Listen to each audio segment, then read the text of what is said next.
The sound of bare feet pivoting on tiles shouldn't have made Park Kim-jae's blood run cold. He'd orchestrated disappearances, commanded loyalty through fear, built an empire on the sharp edge of violence. But standing in the shadow of his own courtyard archway, listening to the rhythmic snap of movement cutting through the oppressive silence that had suffocated his home for 8 months, he felt something he'd buried the day he inherited his father's throne. Vulnerability. His daughter didn't make sounds anymore. Suri moved through the world like smoke, untouchable and insubstantial, a phantom in her own skin. The doctors called it selective mutism, triggered by severe trauma. Kim-jae called it the price of his choices. She'd been caught in crossfire she should never have witnessed, and now she existed in the spaces between his failures, silent and unreachable. But that sound, that deliberate, grounded, alive sound. He moved to the doorway, his hand instinctively reaching for the weapon he no longer carried inside his own home. What he saw stopped him completely. Suri stood in the center of the stone courtyard, her small frame locked in a horse stance so perfect it could have been carved from marble. Her fists were chambered at her sides, her bare feet gripping the ground like roots. And beside her, mirroring the position with fluid grace, was the woman he'd hired 3 weeks ago to manage his household, Martha Chapin. The quiet, unassuming black woman with Chicago references and eyes that held too much weight for someone claiming to be running from nothing more than a bad relationship. She wore her standard uniform, black dress with white apron, but moved like water given form, each shift of her weight precise and intentional. Hannah. Martha's voice was low, rhythmic, a metronome of control. Duel. Suri's right fist shot forward, pulled back. Left fist extended, retracted. Her face held an expression Kim-jae hadn't seen since before that night. Focus without terror. Determination without the trembling that usually preceded her retreats into closets and corners. Set, Martha continued, her own movements flowing beside the child's like a shadow teaching light how to dance. Net. Kim-jae's throat constricted. His empire was built on absolute control. He could make grown men weep with a look, dismantle lives with a phone call, command rooms with his silence. But watching his broken daughter find strength in the hands of a woman he'd hired to dust his bookshelves and prepare his meals, he felt the foundation of everything he believed crack beneath his feet. Welcome to Ruthless Romance Tales. And honey, you just stepped into something that's going to rewire your entire understanding of power. If you've been riding with me, you know we don't do surface-level love stories here. We dive into the dangerous, the complicated, the kind of connection that forces you to question everything you thought you knew about strength and surrender. And if you're new, you're about to witness a collision between a man who controls an empire and a woman hiding secrets that could destroy them both. Hit that like button because you're already invested. Subscribe because missing what happens next would haunt you. And smash that notification bell because this story is about to take you places you never saw coming. Now let's watch how a maid with a past she can't outrun changes everything for a mafia boss who thought he'd already lost what mattered most. The woman turned her head slightly, and for a fraction of a second, her eyes met his through the gap in the doorway. There was no surprise in her gaze, no embarrassment at being caught, just a quiet acknowledgement that said she'd known he was there the entire time. Then she returned her attention to Suri, counting again in that steady, unshakable voice. Kim-jae stepped back into the shadows of his house, his heart doing something it hadn't done in years. It raced, not from danger or adrenaline or the thrill of a deal closing, from hope, from the terrifying realization that while he'd been busy protecting his daughter from the world, a stranger had walked into his fortress and started teaching her how to protect herself. And he had no idea who Martha Chapin really was. 3 weeks earlier, Martha had stood before the Park estate and made a decision that would either save her or destroy her completely. The building rose against the New York skyline like a monument to isolation.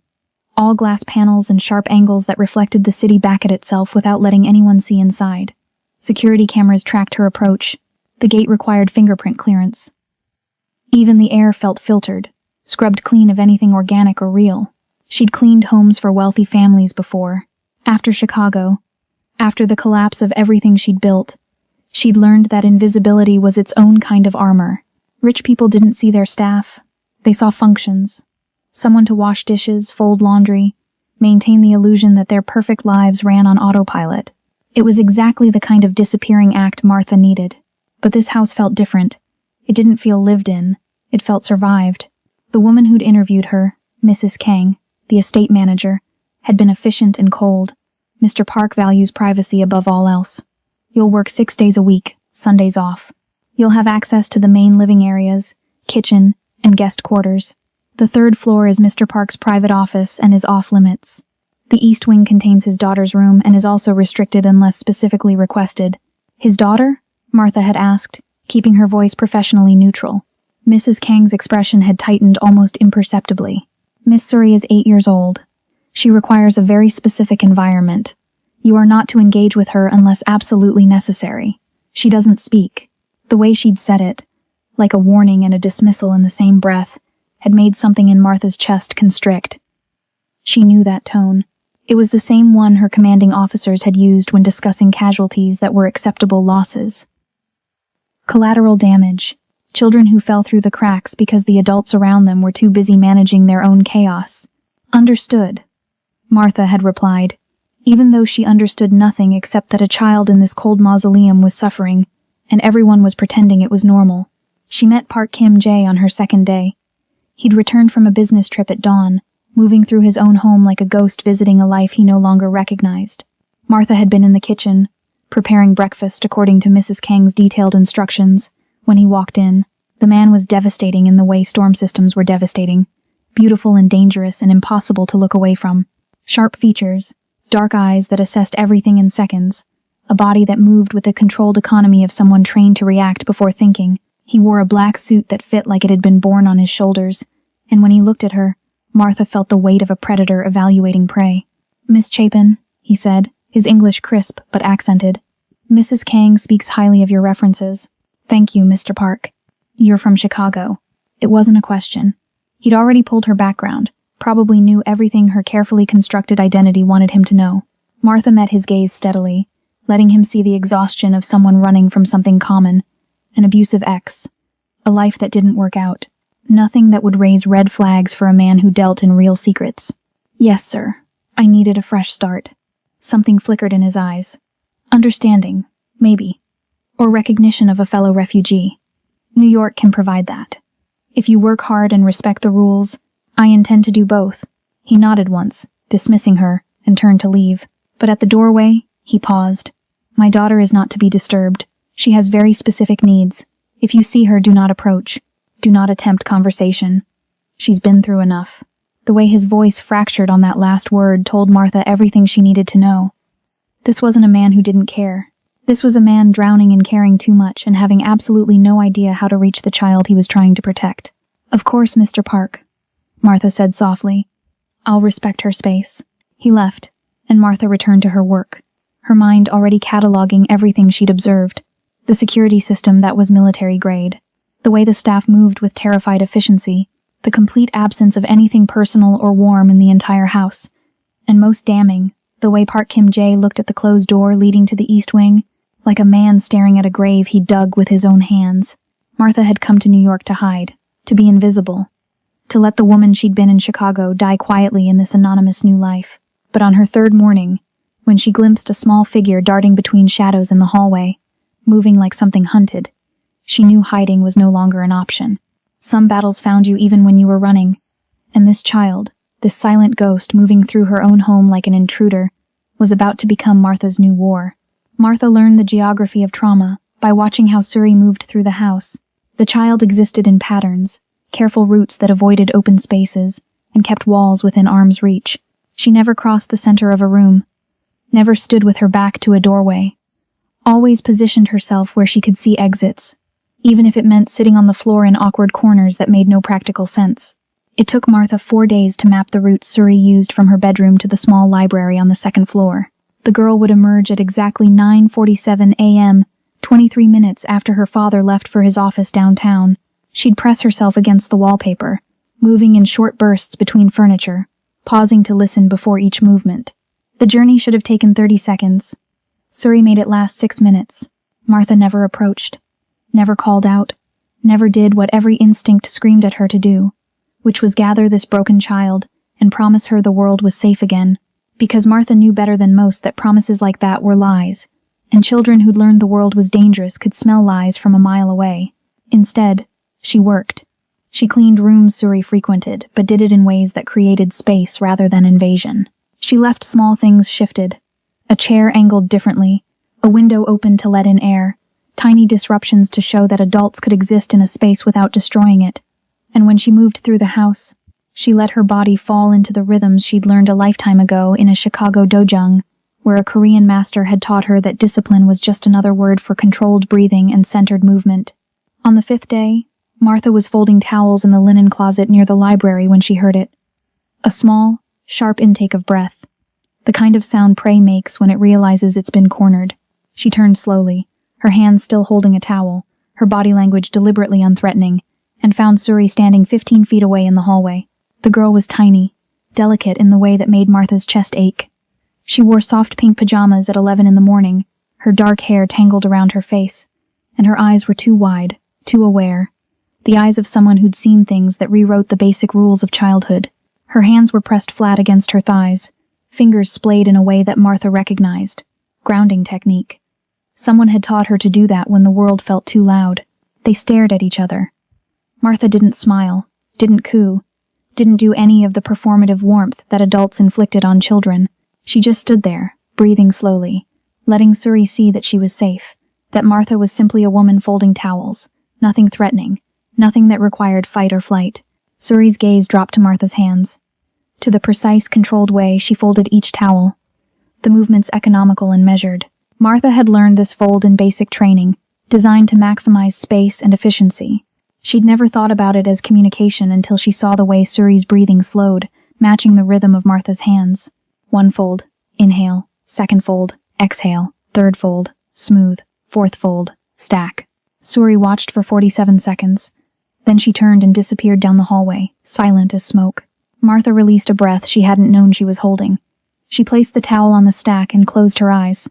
She'd made contact, not with words or touch, but with something deeper, with the silent language of control in a world that felt chaotic. That night, Martha lay in her small room on the 4th floor, the staff quarters that smelled like industrial detergent and old carpet, and made a decision that would change everything. She couldn't save this child by being invisible. Suri didn't need another person tiptoeing around her trauma. She needed someone who understood that strength wasn't about pretending the monster didn't exist. It was about learning to face it without flinching. Martha had spent 2 years in Chicago running a program that the government didn't officially acknowledge. She'd worked with children pulled from situations that broke most adults, teaching them that their bodies could be weapons and sanctuaries at the same time. She'd been good at it. She'd saved 19 kids from cycles of violence they'd been born into. And then she'd lost one. A 10-year-old boy named Marcus, who'd smiled at her during their last session and promised he'd practice his forms. He'd walked out of the community center and straight into a gang initiation that ended with his blood on pavement she'd walked past every day for 6 months afterward. The investigation cleared her. The therapist told her it wasn't her fault. Her commanding officer said it was an acceptable loss in the larger war. Martha had resigned the next day and disappeared into the kind of anonymous grief that only happened when you stopped believing you deserved to help anyone. But lying in this sterile room, listening to the sounds of a house that felt more like a prison than a home, Martha realized that grief was a luxury she couldn't afford anymore, because Surrey Park was drowning, and everyone was too busy protecting their own positions to throw her a lifeline. The next morning, Martha broke her first rule. She woke at 5 a.m., before the other staff arrived, and went to the courtyard. The space was enclosed by the house on 3 sides, glass walls looking in, stone floor beneath an open sky. It was private, protected, and perfect. She started with basics. Breathing exercises first, the kind that centered your awareness in your body rather than your spiraling thoughts. Then stances. Horse stance to build root, cat stance to develop balance, crane stance to teach patience. She moved through forms she'd practiced for 20 years, letting muscle memory guide her, feeling the familiar ache of her body, remembering what her mind had tried to forget. She didn't hear Suri approach. That was intentional. The child was already hypervigilant, already attuned to every sound. If Martha had made a show of noticing her, Suri would have run. Instead, Martha simply continued her practice, aware of the small presence in the doorway but giving it space to exist without acknowledgement. 15 minutes passed. Martha transitioned from forms to slow, controlled strikes. Punch, retract, kick, return. Each movement deliberate, each breath audible, creating a rhythm that was almost hypnotic in its consistency. Another 10 minutes. Martha risked a glance toward the doorway. Suri was sitting now, her back against the frame, her knees pulled to her chest. She was watching with the intensity of someone trying to decode a foreign language, her eyes tracking each of Martha's movements like they contained answers to questions she didn't know how to ask. Martha completed her form and bowed to the space, a gesture of respect her teacher had drilled into her. Then she walked to the side of the courtyard, picked up a towel, and wiped her face. She didn't look at Suri, didn't speak, just gathered her things and walked toward the house. She had to pass within 5 feet of the child to reach the interior door. As she approached, she slowed her breathing, made her footsteps audible, gave Suri every opportunity to retreat if she needed to. But the girl didn't move. She just stared up at Martha with those 2 old eyes, and Martha saw something in them that made her throat close. Hunger. Not for food, for something that looked like strength but felt like safety. Martha paused at the doorway. She didn't crouch down, didn't invade Suri's space. She just stood there, at full height, and spoke in the same low, rhythmic voice she'd used for her counting. The world feels too loud sometimes, but your body knows how to be quiet inside the noise. That's what the movements are for. Suri blinked. Her hands pressed harder against her thighs.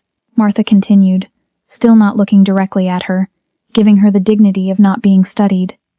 I'll be here tomorrow morning. Same time. If you want to watch, you can watch.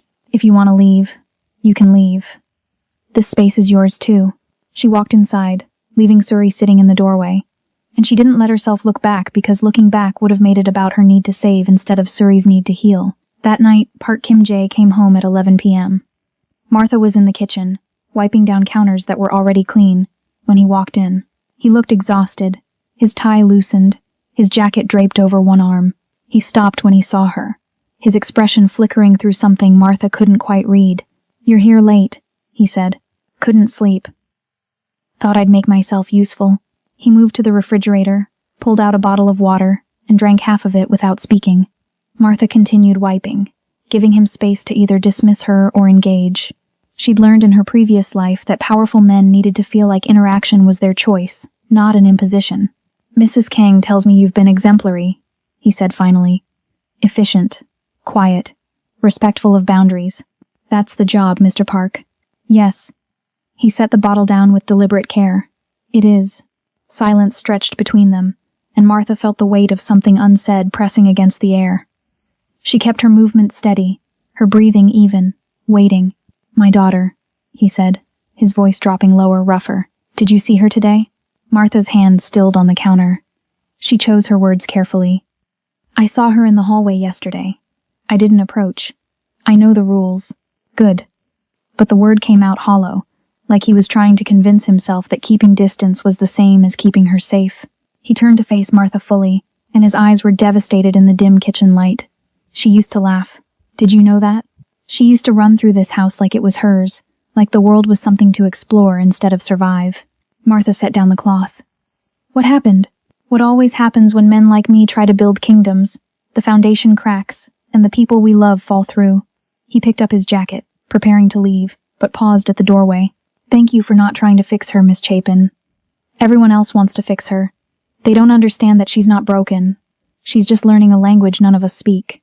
He left, and Martha stood alone in the kitchen, her heart hammering against her ribs, because Park Kim-jae had just given her something more dangerous than permission. He'd given her understanding, and understanding meant he might see her if she wasn't careful. She needed to be invisible.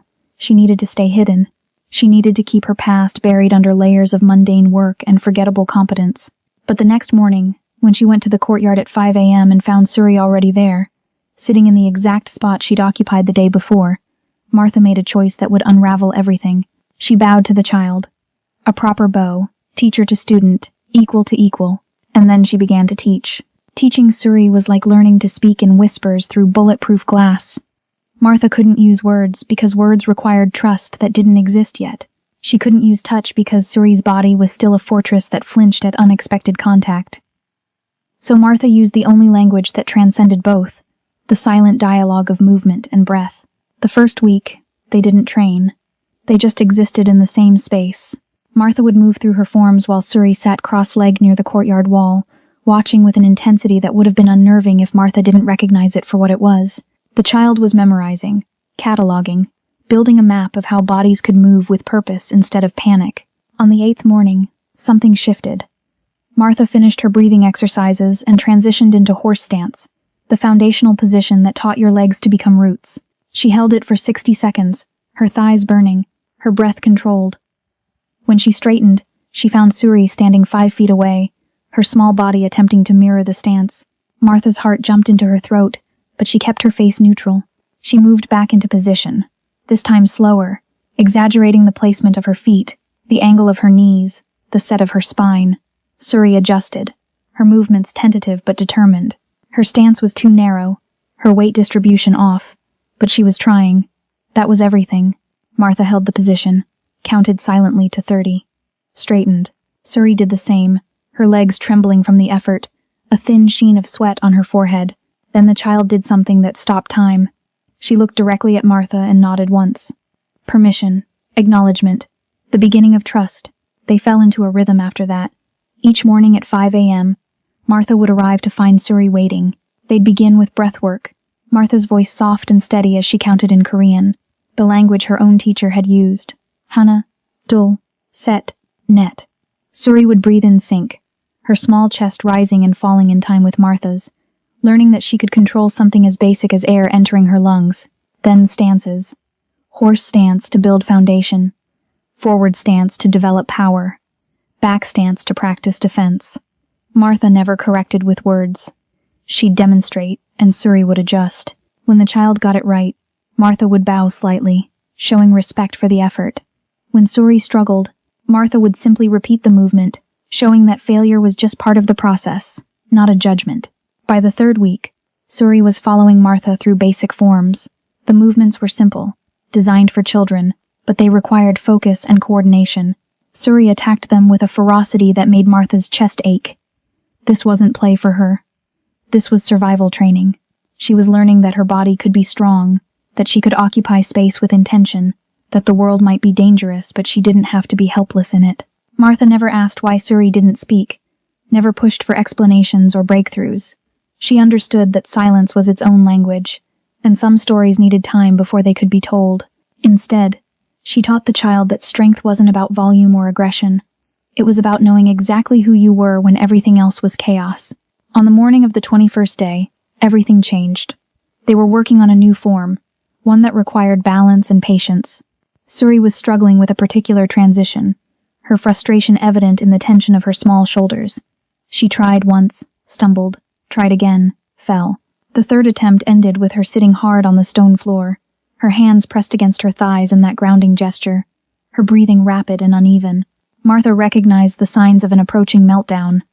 She'd seen it before in the kids she'd worked with, the moment when the body's stress response overwhelmed the mind's ability to cope. Most adults would rush in, try to soothe, make it worse with their desperate need to fix. Martha did something different. She sat down on the floor across from Suri, mirroring her position. Then she placed her own hands on her thighs, fingers splayed, and began to breathe in the exaggerated rhythm she'd taught the child. Slow inhale, slower exhale, counting in Korean. Hana, dul, set, net. Suri's wild eyes found Martha's. Found something steady in the storm. Her breathing started to slow, matching the rhythm. They sat there for 5 minutes, just breathing together. And Martha watched the panic drain from the child's face like water finding level. When Suri's hands finally relaxed, Martha spoke for the first time since they'd begun training. Warriors fall. That's how we learn where the ground is. Suri stared at her. Then, in a voice so soft Martha almost missed it, rough from months of disuse, the child whispered. Again, that single word shattered and rebuilt Martha's entire world. She bowed deeply, tears burning behind her eyes that she refused to let fall. Again, she agreed. They stood together, and Martha guided Suri through the form once more. This time, when Suri completed the transition, landing in a stable stance, Martha allowed herself to smile.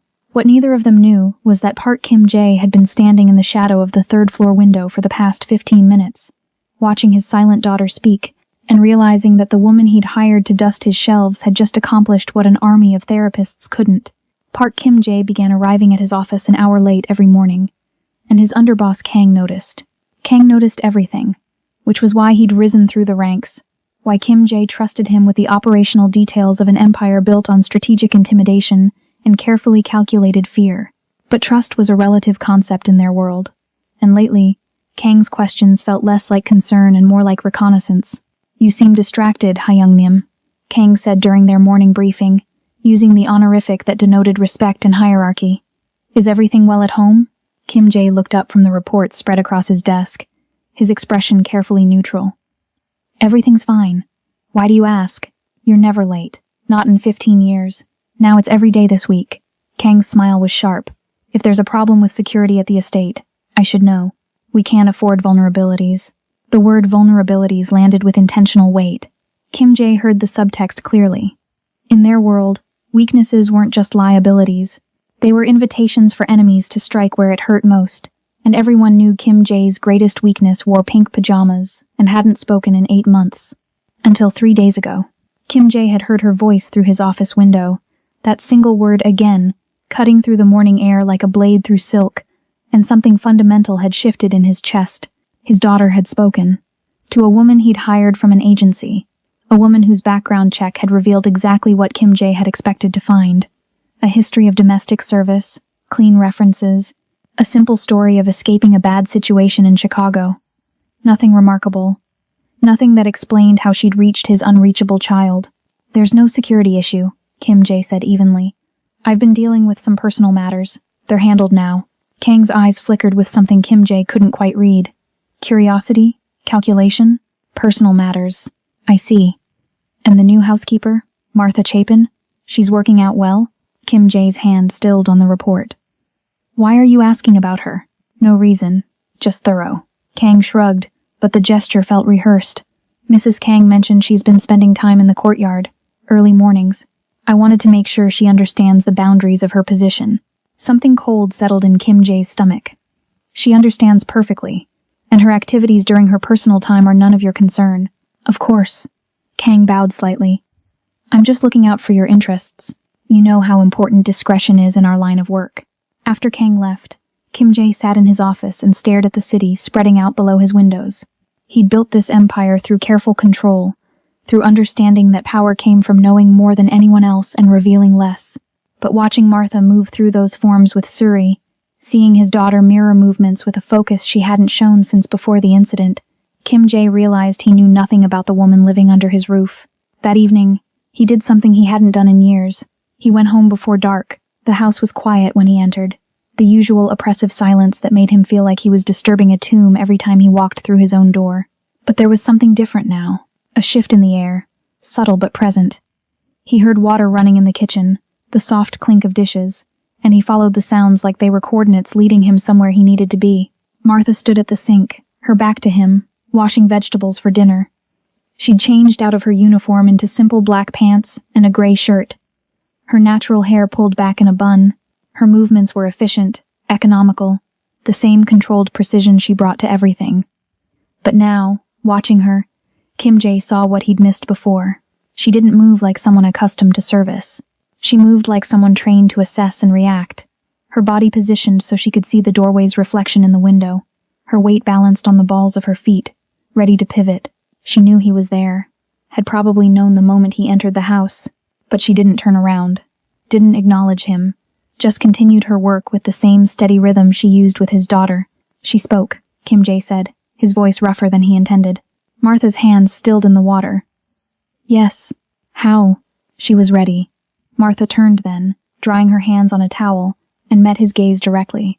Sometimes people just need someone who isn't afraid of their silence. Kim Jae stepped closer. Close enough to see the water droplets on her forearms. Close enough to catch the faint scent of soap and something underneath. Something clean and grounded like earth after rain. Who are you really, Miss Chapin? And don't tell me you're just a housekeeper. I've seen housekeepers. You're something else.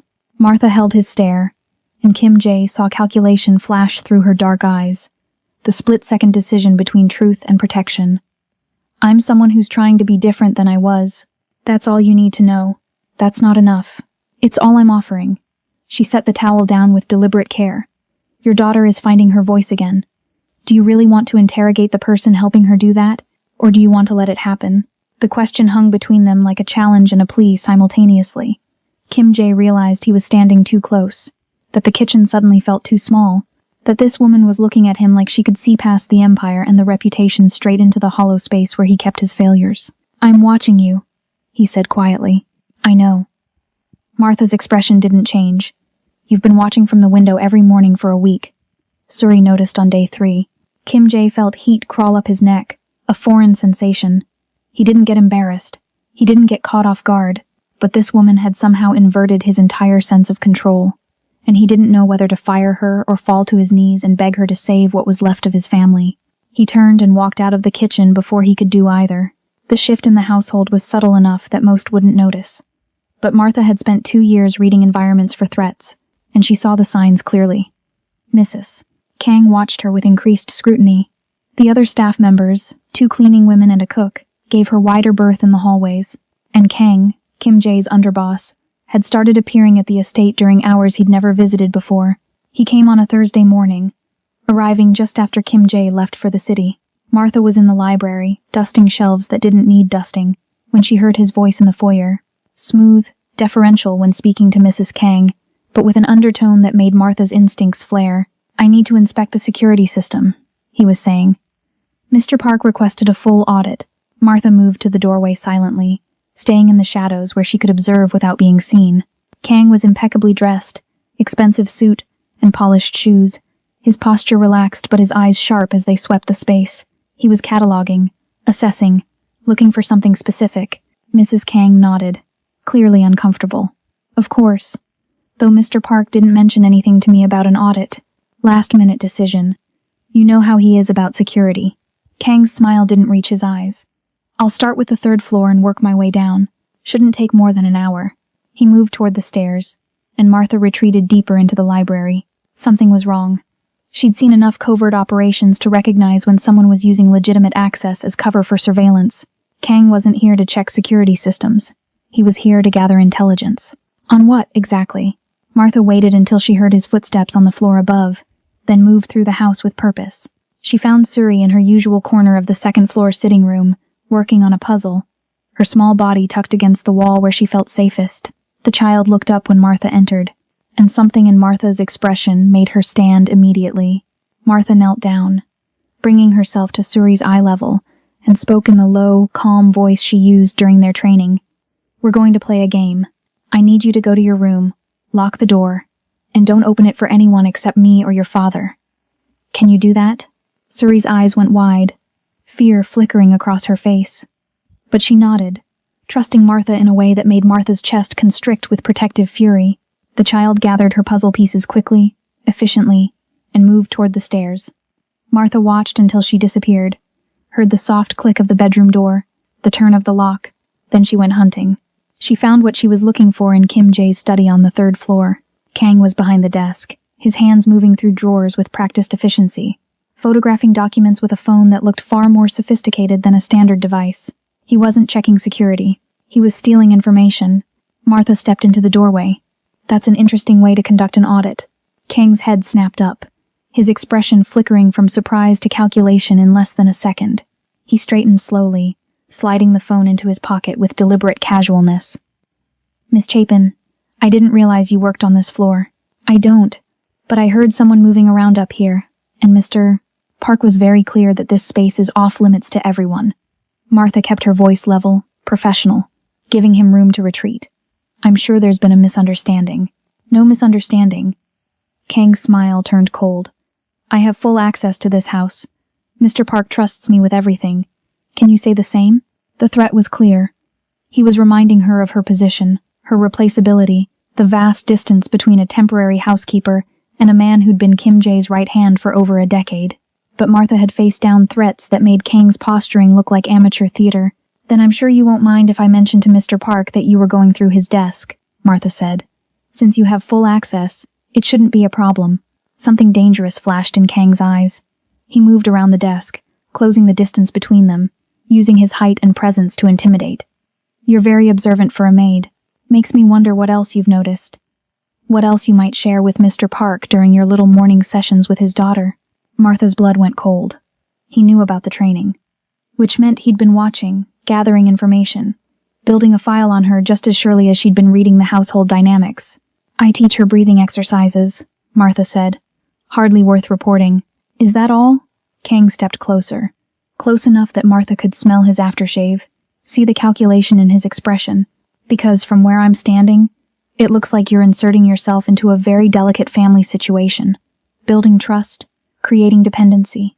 That's dangerous, Miss Chapin, for everyone involved." Is that a threat? It's advice. From someone who's been protecting this family long before you arrived. He moved past her toward the door, pausing at the threshold. Mr. Park values loyalty above everything. But loyalty requires knowing where someone's true allegiances lie, and yours are still a mystery. He left, his footsteps echoing down the stairs, and Martha stood in the study feeling the weight of exposure settle on her shoulders. She'd been careful. She'd maintained her cover, kept her past buried, done nothing to draw attention beyond helping a traumatized child. But Kang had seen through it somehow, recognized that she was more than she claimed to be. The question was why he cared, and what he planned to do with that information. Martha pulled out her phone, a burner she kept hidden in her room, and sent a single text to a number she'd hoped never to use again. 3 words that would either save her or destroy everything she'd built. Need a cleanup. Then she went to check on Suri, because whatever was coming, she needed to make sure the child was protected first. That was the only thing that mattered now. When Kim Jae came home that evening, Martha was waiting in his study. She'd made a decision that terrified her, but lying to him now would be more dangerous than the truth. "We need to talk," she said. "About who I really am." Kim Jae closed the study door behind him with deliberate care, the kind of controlled movement that preceded either violence or revelation. He didn't sit, didn't pour himself a drink, just stood there, his jacket still on, his eyes fixed on Martha with an intensity that would have made most people confess to crimes they didn't commit. "You have 60 seconds, he said. "And I'll know if you're lying." Martha had rehearsed this conversation a dozen ways in her mind. None of them felt adequate now, standing in front of a man who'd built an empire on reading people's weaknesses and exploiting them. But she'd learned in Chicago that half-truths were more dangerous than lies. So she gave him the only thing she had left to bargain with: honesty. "My name is Martha Chapin. That part's true. I'm from Chicago. Also true. What isn't true is that I left because of a bad relationship." She kept her voice steady, her posture open. "I left because I failed someone I was supposed to protect, and I couldn't live in the same city where it happened." "Failed how?" "I ran a program for at-risk youth. Self-defense training, discipline, giving kids tools to survive environments that were trying to destroy them. I was good at it. Saved a lot of lives." Martha's throat tightened, but she pushed through. "Then I lost one. A boy who trusted me, who did everything right, who walked out of my class one day and died 3 hours later in a situation I should have prepared him for but didn't." Kim Jae's expression didn't change, but something shifted in his eyes. Recognition, maybe. The understanding of someone who knew what it meant to carry bodies you couldn't save. And the program? Who funded it? This was the part that could get her killed. Martha met his gaze directly. "Government contract. I wasn't just a teacher, Mr. Park. I was a specialist. They brought me in when traditional methods failed, when the kids were too damaged or too dangerous for standard intervention. I had clearance, training, and a track record of turning potential assets into functional citizens." Assets. The word came out flat. Dangerous. "You're telling me you worked for intelligence, adjacent to it." "I didn't run operations. I rehabilitated people who'd been burned by them." Martha took a breath. "When Marcus died, I walked away, destroyed my credentials, buried my history, took the most boring job I could find because I needed to be someone who didn't carry death in her pocket. I came to New York to disappear, and yet here you are, teaching my daughter combat techniques in my courtyard." Kim Jae moved closer, his presence filling the space between them. "That doesn't sound like disappearing. That sounds like someone who can't help but do exactly what they're running from." She needed help. She needs therapy, doctors, time, not a burned operative playing savior to assuage her guilt. His voice was sharp now, cutting. "You used my daughter to make yourself feel better about your failure." The accusation hit like a physical blow, and Martha felt her composure crack. "No. I taught her that her body doesn't have to be a prison. I showed her that silence can be strength instead of survival, and I gave her something no therapist in the world could give her. Proof that she's not broken, just adapting to a world that hurt her." Martha's hands clenched at her sides. "You want to fire me? Fine, but don't pretend it's about what's best for Suri. It's about you being terrified that someone else reached her when you couldn't." The silence that followed was suffocating. Kim Jae stared at her with an expression that cycled through rage, pain, and something darker that Martha couldn't name. Then he did something that shocked her completely. He laughed. It was a bitter, hollow sound that had nothing to do with humor. "You think I'm angry because you helped her?" He shook his head. "I'm angry because you're right. I've thrown money, specialists, the best resources I could buy at my daughter's trauma, and nothing worked. Then you show up, a woman with secrets and a background you won't fully disclose, and within 3 weeks she's speaking again. Do you understand what that means? It means she trusted me. It means I failed her so completely that a stranger succeeded where I couldn't. Kim Jae turned away, his shoulders tight with tension. Kang came to see me today. He's concerned about your influence in the house. Says you're getting too close, that you might be a security risk. Martha's stomach dropped. And what do you think? I think Kang's been asking too many questions about you. I think he's paying too much attention to someone who should be beneath his notice. Kim Jae turned back, his eyes hard. I think my underboss is either protecting me from a legitimate threat, or he's threatened by something you represent. And I don't know which scenario terrifies me more. What do you want me to do? Kim Jae studied her for a long moment, and Martha saw the war happening behind his eyes. The need to protect his daughter versus the need to trust his instincts about the people he let into his life. Finally, he spoke, his voice low and commanding. You stay. You continue with Suri. But from now on, you report directly to me. Everything you observe, everyone who asks questions, any interaction that feels wrong, you're my eyes inside this house now. He stepped closer, close enough that Martha could see the exhaustion carved into his features. And if I find out you're playing me, if any of this is a setup or a con, I won't fire you. I'll make sure you disappear in ways that make your government training look like kindergarten. Do we understand each other? Perfectly. Good. He moved to the door, then paused. For what it's worth, Miss Chapin, thank you. For giving my daughter her voice back. Whatever your reasons, whatever your past, that matters. He left, and Martha stood alone in the study, realizing she'd just made a deal that bound her to this family in ways that went far beyond employment. She'd wanted to disappear. Instead, she'd been pulled into the exact kind of dangerous situation she'd been running from. But when she checked on Suri that night and found the child sleeping peacefully instead of curled in the corner of her closet, Martha knew she'd made the only choice she could live with. Some things were worth the risk. The text from her contact arrived at 3 a.m., the notification lighting up Martha's dark room like a warning flare. She read it twice, her stomach nodding with each word. Background solid. But Chicago PD has inquiries active. Someone's pulling your old files. Professional job. Be careful. Martha deleted the message and stared at the ceiling, her mind racing through possibilities. Someone was digging into her past with enough skill to access sealed government records. That level of access required either law enforcement cooperation or serious money and connections. In Kim Jae's world, that narrowed the list considerably. Kang. The realization settled over her like cold water. He wasn't just suspicious. He was building a case, gathering ammunition to present to Kim Jae at exactly the right moment to maximum damage. The question was why? What did he gain from exposing her? Martha dressed in the dark and made her way downstairs. The house was silent, the kind of oppressive quiet that made every footstep feel like a violation. She moved through the first floor, checking windows, testing locks, doing the security sweep her training demanded. Everything was secure. Everything except the growing sense that she was missing something crucial. She found it in the kitchen. A tablet left on the counter, screen still warm. Mrs. Kang's device, forgotten in her evening rush to leave. Martha knew she shouldn't look. Knew that crossing this line would make her exactly what Kang accused her of being. Someone inserting herself where she didn't belong. But survival required information, and information required risks. She opened the tablet. No password, which told Martha everything about Mrs. Kang's relationship with technology and security. The email app was still logged in, and Martha scrolled through recent messages with growing dread. There. An exchange between Mrs. Kang and someone identified only as S.K. The messages were brief, coded, but Martha had spent enough time reading operational communications to understand the subtext. The girl is progressing, speaking more each day. Target is noticing. Good. Continue monitoring. Report any changes in routine. The housekeeper is the catalyst. Should we be concerned? Already handled.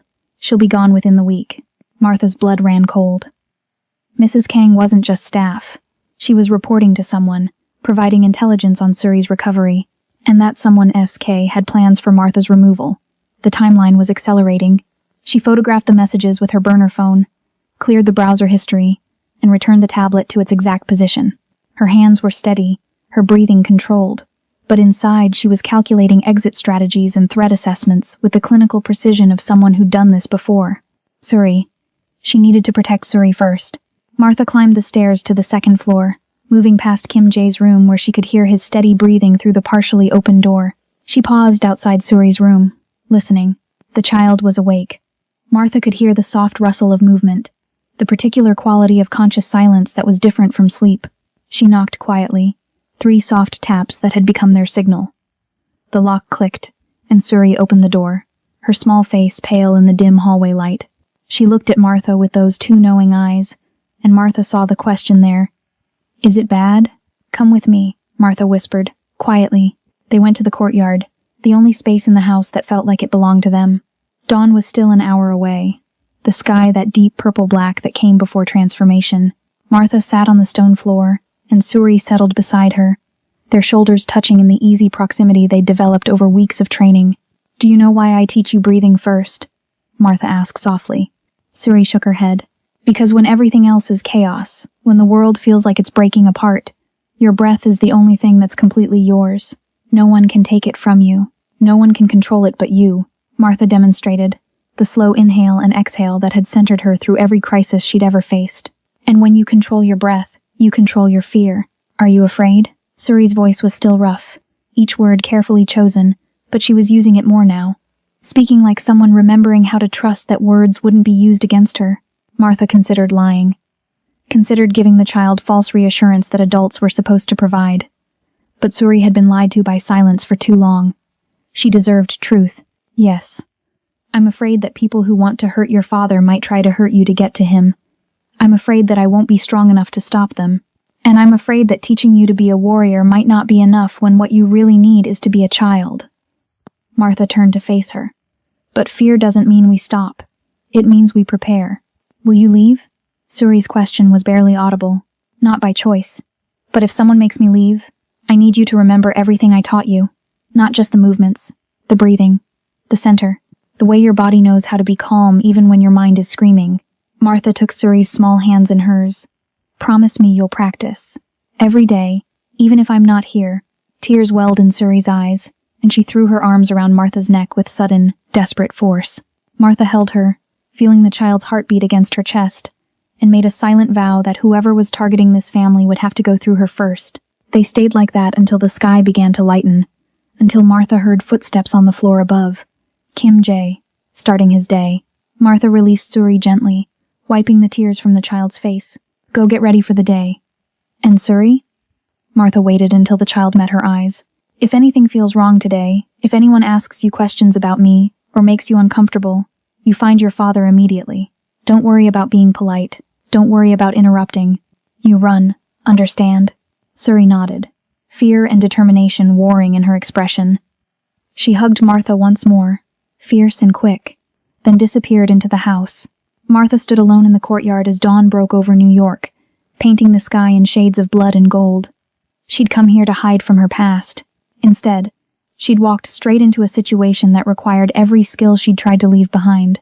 Somewhere in this house there was a traitor, and Martha had less than a week to find them before whatever Kang was planning came to fruition.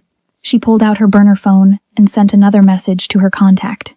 3 words that would either save them all or confirm that she'd never really escaped Chicago at all. Need full workup.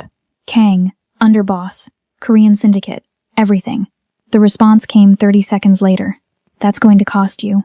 Martha looked up at the window where she knew Kim Jae stood watching, the man who commanded an empire but couldn't protect his own daughter from the monsters in his organization.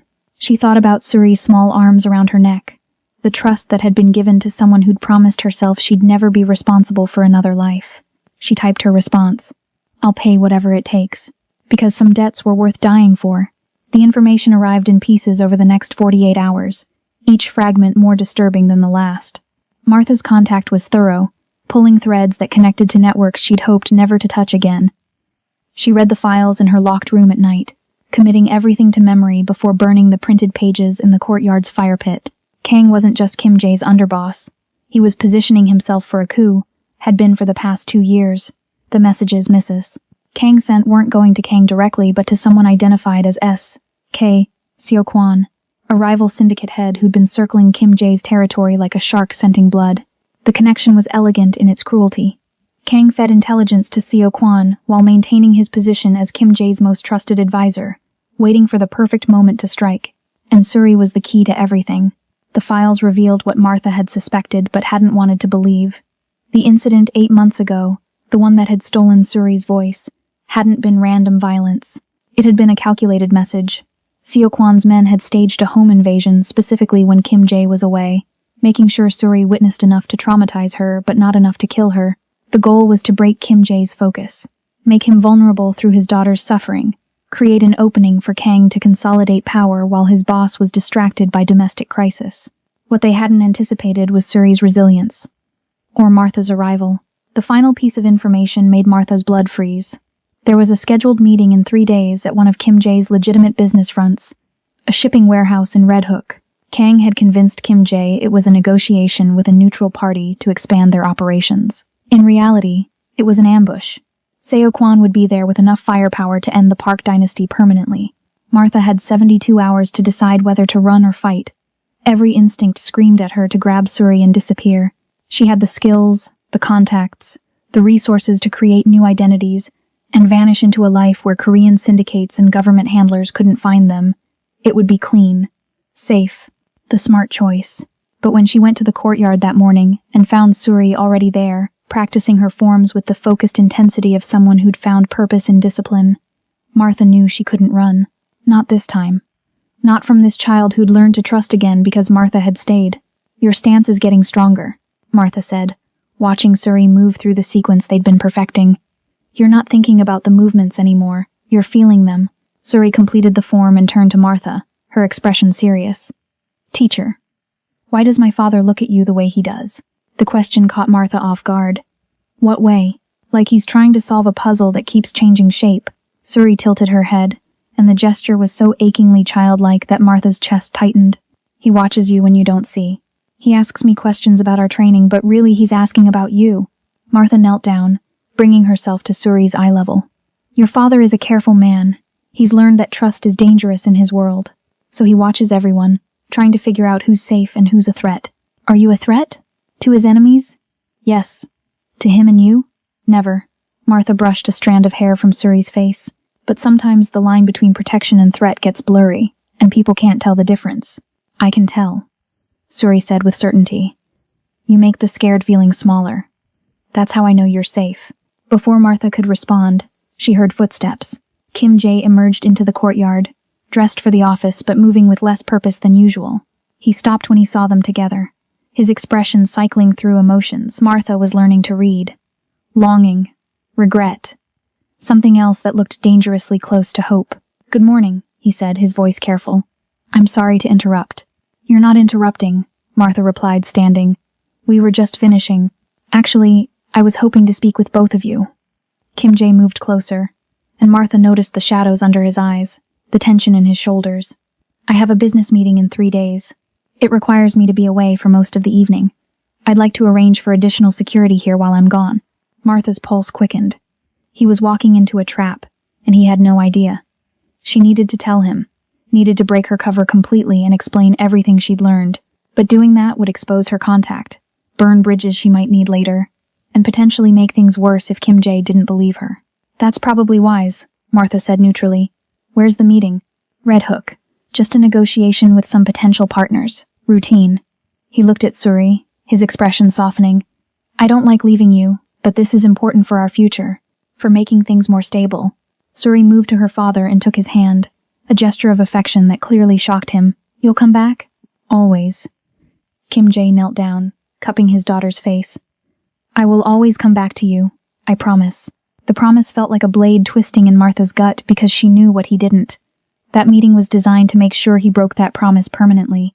After Kim Jae left for work, Martha made a decision that would either save them all or destroy whatever remained of her credibility. She pulled out her phone and called the one person she'd sworn never to contact again. "I need an operational team," she said when the line connected. "Full tactical support, and I need it in 72 hours. "Martha?"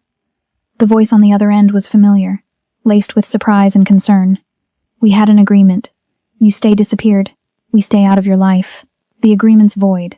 I've got a Korean syndicate war about to erupt in Red Hook, a civilian asset that needs protection, and a man walking into an ambush who doesn't know he's the target." Martha's voice was steady, despite the chaos screaming through her mind. "I'm calling in every favor you owe me. Every single one. Silence stretched across the line. Then, send me the details. And Martha? This puts you back on the grid. No more hiding after this. I know. Martha looked up at Suri's window, where she could see the child's silhouette watching the city wake up. Some things are worth the exposure. She ended the call and went inside to find Suri. They had 3 days to prepare for a war the child didn't know was coming. 3 days to turn a traumatized 8-year-old into someone who could survive if everything went wrong. 3 days to prove that sometimes the most dangerous choice wasn't fighting or running. It was standing your ground and refusing to let the people you'd learned to love become casualties in someone else's war. Martha found Suri in the library, and when the child looked up, Martha spoke in the voice she'd used in Chicago when training kids for battles they shouldn't have to fight. We need to talk about what happens if your father doesn't come home. The warehouse in Red Hook was exactly what Martha expected. Industrial, isolated, perfect for an ambush. She'd spent the previous night mapping every entrance, every sightline, every tactical advantage Seokwan's men would exploit. Her contact had come through with a 4-person team, former operatives who owed her enough to risk involvement in what was technically a domestic criminal matter. They were positioned in the shadows now, waiting for her signal, but Martha wasn't there. She'd made a different choice. One that terrified her more than any firefight ever had. 3 hours before the meeting, Martha had done something unprecedented. She'd walked into Kim Jae's office and laid out everything. The files on Kang, the messages from Mrs. Kang, the intelligence about Seokwan's planned ambush. She'd expected rage, denial, accusations that she'd manufactured the evidence to serve her own agenda. Instead, Kim Jae had listened in absolute silence. Then he'd picked up his phone and made a single call. Now, Martha stood in the Park Estate's fortified safe room with Suri, watching multiple screens that showed the warehouse from every angle. Kim Jae had gone to the meeting, but not as a victim. He'd gone as a strategist who'd just learned his most trusted advisor was a traitor, and he'd brought his own very specific form of justice. Is my father going to kill them? Suri asked quietly, her hand gripping Martha's. Your father is going to give them a choice, Martha replied. The same choice he's making right now. On the screen, Martha watched Kim Jae enter the warehouse. Kang was already there, along with 6 men Martha recognized from the intelligence files as Seokwan's enforcers. The setup was obvious. Brutally so. They weren't even trying to hide their intentions anymore. Hyungnim, Kang said, his smile sharp. Thank you for coming. I believe you know Mr. Seo. Kim Jae looked at the rival syndicate head, then back at Kang. When he spoke, his voice was quiet, controlled, deadly. I know many things now, including that my daughter's trauma was purchased, that her silence was part of a business strategy, that the man I trusted with my life has been selling it piece by piece for 2 years. Kang's expression flickered. I don't know what you've been told. The housekeeper I hired turned out to be more than she claimed. Much more. Kim Jae pulled an envelope from his jacket, tossed it on the table between them. She's very good at finding information people want hidden. Tell me, Kang, how much did Seo pay you to destroy my family? The room exploded into motion. Seokwan's men reached for weapons, but they were already too late. The doors burst open, and a tactical team that had nothing to do with Martha's contact flooded in. Federal agents, Martha realized with shock.